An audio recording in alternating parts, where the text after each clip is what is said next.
வணக்கம் நண்பர்களே, நான் உங்கள் astro Kuberan. Arya divine success சேனலுக்கு உங்களை அன்புடன் வரவேற்கிறேன். பிப்ரவரி 22 முதல் 28 வரை காலவார பலன். குரு மிதுனத்தில் ஞான பலன் தரும். கேது சிம்மத்தில் ஆன்மீக உயர்வு ஏற்படுத்தும். சந்திரன் மேஷம் முதல் கடகம் வரை உணர்ச்சியற்ற இரக்கம். செவ்வாய் மகரத்தில் உழைப்பு வெற்றி. கும்ப கிரகங்கள் சூரிய, சுக்கிரன், புதன், ராகு, சனி புதிய தொடக்கங்கள் தரும். சஷ்டி, கிருத்திகை, அஷ்டமி, ஏகாதசி, மாசி 10 முதல் 16 வரை ஆன்மீக சக்தி உச்சம். கோயில் வழிபாடு மூலம் அதிர்ஷ்டம் பெருகும். லைக் அழுத்தி சப்ஸ்கிரைப் செய்து பெல் அழுத்துங்கள். இப்போது வார பலன் விரிவாக பார்ப்போம்.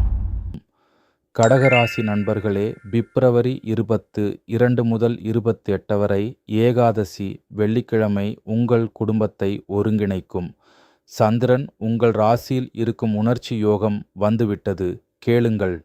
வணக்கம் கடகராசிக்காரர்களே, குரு மிதுனத்தில் உங்கள் 12ஆம் பாவத்தில் ஆன்மீக பயணத்தை தருகிறார். கேது சிம்மத்தில் 2ஆம் பாவத்தில் செல்வ ஆன்மீகம் அளிக்கிறது. சந்திரன் கடகத்தில் உங்கள் லக்னத்தில் உணர்ச்சி சக்தி உச்சம். செவ்வாய் மகரத்தில் 7ஆம் பாவத்தில் கூட்டாளி உழைப்பு. கும்ப கிரகங்கள் 8ஆம் பாவத்தில் மாற்றங்கள் தரும். ஆன்மீக ரீதியில் ஏகாதசி வெள்ளி விஷ்ணு சக்தி, சஷ்டி முருகன், கிருத்திகை சிவன், அஷ்டமி அம்மன், மாசி 10 முதல் 16 வரை தினசரி அம்மன் கோயில். இது குடும்ப சமாதானம் தரும். நல்ல அதிர்ஷ்டம் வர என்ன செய்யலாம்? காலை தியானம், வெள்ளை யந்திரம் அணியுங்கள், கோயில் தீர்த்தம். என்ன செய்யக்கூடாது? சண்டை, அதிக உணர்ச்சி, சந்திரன் இரக்கம் ஏற்படுத்தும். பரிகாரங்கள்: வராகர் வழிபாடு, சமுத்திர கோயில்.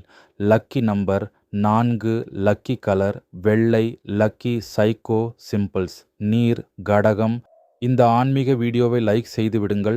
உங்கள் நண்பர்களுடனும் பகிர்ந்து நீங்களும் சப்ஸ்கிரைப் பண்ணுங்க. அப்புறம் உங்களுக்கு இன்று என்ன நடக்க வேண்டும் என்பதை கமெண்ட் பண்ணுங்க. கமெண்டில் லக்கி விக் என்று டைப் செய்யுங்கள். நல்லதே நடக்கட்டும். வாழ்க வளமுடன்.